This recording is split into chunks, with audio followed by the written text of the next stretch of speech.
ಮೃದಂಗವೇ ಅವರ ಹೃದಯ ಬಡಿತ. ಶ್ರೀ ತಿರುವಾರೂರ್ ಭಕ್ತವತ್ಸಲಂ. ಪದ್ಮಶ್ರೀ 2026. ತಿರುವಾರೂರು 18ನೇ ಶತಮಾನದಲ್ಲಿ ಕರ್ನಾಟಿಕ್ ಮ್ಯೂಸಿಕ್ನ ಸಂಗೀತ ಮಮ್ಮೂರ್ತಿ ಅಥವಾ ತ್ರಿಮೂರ್ತಿಯರ ಜನ್ಮಸ್ಥಳ. ನಾನು ಸಂಗೀತದ ವಾತಾವರಣದಲ್ಲೇ ಬೆಳೆದೆ. ನನ್ನ ತಾಯಿ ತಂಜಾವೂರಿನ ತಿರುವಾರೂರಿನಲ್ಲಿ ಒಬ್ರು ಮಹಾನ್ ಸಂಗೀತಗಾರ್ತಿ. 2.5 ವರ್ಷದವನಿದ್ದಾಗ ತಂದೆಯನ್ನು ತುಂಬಾ ಮಿಸ್ ಮಾಡಿಕೊಂಡೆ. ತಾಯಿ ಒಂದು ಪವಿತ್ರ ದೇವಾಲಯ ಎಂಬ ಹಳೆಯ ಮಾತು ನನಗೆ ಒಪ್ಪುತ್ತೆ. ನನ್ನ ತಾಯಿಗೆ 3 ಸಹೋದರರು. ಅವರನ್ನು ಕೂಡ ನನ್ನ ತಾಯಿಯೇ ಬೆಳೆಸಿದರು. ಸಣ್ಣ ಪುಟ್ಟ ಸಂಗೀತ ಕಚೇರಿ ನೀಡಿ ಸಲಹಿದರು. ದಿನ ಬೆಳಿಗ್ಗೆ ಯುವ ಭಕ್ತವತ್ಸಲಂ ತನ್ನ ತಾಯಿ ಆನಂದವಲ್ಲಿ ಪ್ರಾರ್ಥಿಸುತ್ತಾ ಭಕ್ತಿಗೀತೆಗಳನ್ನು ಹಾಡುತ್ತಿರುವ ಶಬ್ದಕ್ಕೆ ಎಚ್ಚರಗೊಳ್ಳುತ್ತಿದ್ದರು. ಮಗು ಮಂತ್ರಮುಗ್ಧಗೊಳ್ಳುತ್ತಿತ್ತು. ತಾಯಿ ಅವರಿಗೆ ಸಂಗೀತ ಕಲಿಸಲು ಪ್ರಾರಂಭಿಸಿದಳು.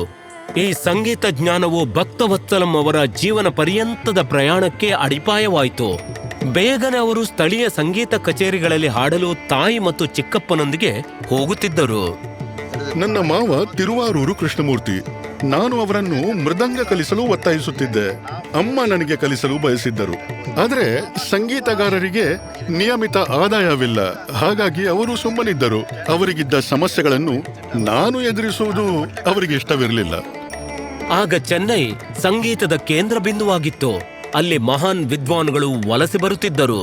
ನಾನು ಮದ್ರಾಸ್ಗೆ ಬಂದಾಗ ಯಾರ ಪರಿಚಯವೂ ಇರಲಿಲ್ಲ, ಯಾರ ಬೆಂಬಲವೂ ಇರಲಿಲ್ಲ. ತಾಯಿ ನನ್ನೊಂದಿಗೆ ಮದ್ರಾಸ್ಗೆ ಬರಲು ಹಿಂಜರಿಯುತ್ತಿದ್ದರು. ಒಂದು ಸಣ್ಣ ಕೋಣೆಯನ್ನ ಬಾಡಿಗೆಗೆ ಪಡೆದೆ. ನನ್ನ ತಾಯಿ ಬಳಿ ವಿನಂತಿಸಿ ಅವರನ್ನ ಮದ್ರಾಸ್ಗೆ ಬರಮಾಡಿಕೊಂಡೆ. ತಾಯಿ ನನಗಾಗಿ ಮಾಡಿದ ತ್ಯಾಗವನ್ನ ಊಹಿಸಲು ಸಾಧ್ಯವಿಲ್ಲ. ನನಗಾಗಿ ಸಣ್ಣ ಕೋಣೆಯಲ್ಲಿ ತಮ್ಮನ್ನು ತಾವು ಹೊಂದಿಸಿಕೊಂಡರು.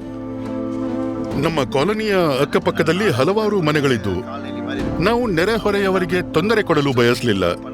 ದೊಡ್ಡ ಪರದೆಗಳಿಂದ ಕಿಟಕಿಗಳನ್ನು ಸೌಂಡ್ ಪ್ರೂಫ್ ಮಾಡಿಕೊಂಡು ಮೃದಂಗವನ್ನು ಅಭ್ಯಾಸ ಮಾಡುತ್ತಿದ್ದೆ. ಸುಮಾರು 10 ವರ್ಷಗಳ ಕಾಲ ಹೀಗೆ ಮಾಡಿದೆ. ಒಮ್ಮೆ ಅವರು ವೈಟ್ ಹೌಸ್ನ ಪ್ರದರ್ಶನದಲ್ಲಿ ಪ್ರಸಿದ್ಧ ML ವಸಂತಕುಮಾರಿ ಅವರೊಂದಿಗೆ ಇದ್ದಾಗ ಆಯೋಜಕರು ಅವರ ಹಣೆಯ ಮೇಲೆ ಸಾಂಪ್ರದಾಯಿಕ ವಿಭೂತಿ ಅಥವಾ ಭಸ್ಮ ಹಾಕಿಕೊಳ್ಳದಂತೆ ವಿನಂತಿಸಿದರು. ಭಕ್ತವತ್ಸಲಂ ಅದನ್ನು ನಿರಾಕರಿಸಿದರು. ಅದು ನಮ್ಮ ಹೆಗ್ಗುರುತು ಅಂತ ಹೇಳಿ ಹೆಮ್ಮೆಯಿಂದ ಪ್ರದರ್ಶನ ನೀಡಿದರು. 1992ರಲ್ಲಿ ಬಾರ್ಸಿಲೋನಾ ಒಲಿಂಪಿಕ್ಸ್ನಲ್ಲಿ ಒಂದು ಪ್ರದರ್ಶನವಾಯಿತು. ನಂತರ ದಿವಂಗತ ಪ್ರತಿಭೆ ಮ್ಯಾಂಡೋಲಿನ್ ಶ್ರೀನಿವಾಸ್ ಅವರೊಂದಿಗೆ ವಿಶ್ವ ಪ್ರವಾಸ ಕೈಗೊಂಡರು. ನಂತರ ಭಕ್ತವತ್ಸಲಂ ದೇಶದಾದ್ಯಂತ ಪ್ರಮುಖ ನಾಯಕರೊಂದಿಗೆ ಸಂಗೀತದ ವೇದಿಕೆ ಹಂಚಿಕೊಂಡರು. ಸಂಗೀತದ ನಾವೀನ್ಯಕಾರರಾಗಿ ಅವರು ಹಿಂದೆಂದೂ ಯಾರೂ ಮಾಡಿರದ ವಿಶಿಷ್ಟವಾದ ದೊಡ್ಡ ಪ್ರಮಾಣದ ತಾಳವಾದ್ಯ ಮೇಳಗಳನ್ನು ಪರಿಕಲ್ಪನೆ ಮಾಡಿದ್ದಾರೆ. ಅವರು ತಮ್ಮ ಲಯಮಧುರ ಸಂಗೀತ ಶಾಲೆಯ ಮೂಲಕ 1000ಕ್ಕೂ ಹೆಚ್ಚು ಶಿಷ್ಯರಿಗೆ ಸಹಾಯ ಮಾಡಿ ತರಬೇತಿ ನೀಡಿದ್ದಾರೆ.